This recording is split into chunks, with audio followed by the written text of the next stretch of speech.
جلال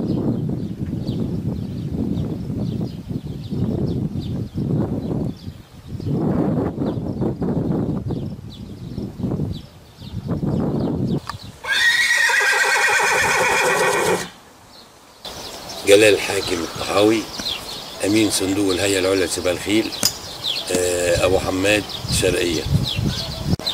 الخيل عندنا ده تراث ورثناه عن الاباء والاجداد من الاف السنين، من ايام ما جينا من القبائل العربيه، جت من السعوديه، واحنا قبيله من القبائل العربيه الموجوده اسمها قبيله الهناجي، والقبيله كلها بتتميز بالحصان العربي الاصيل.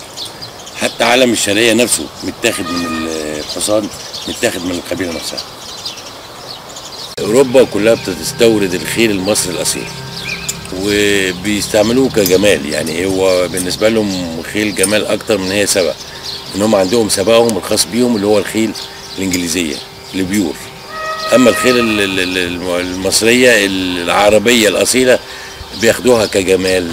نسبه سبقات بالنسبه لهم محدوده جدا، لان لسه من فتره قريبه جدا الامارات دعمت سباقات خيل عربي بحيث انها تعمل انتشار للخيل العربي في اوروبا.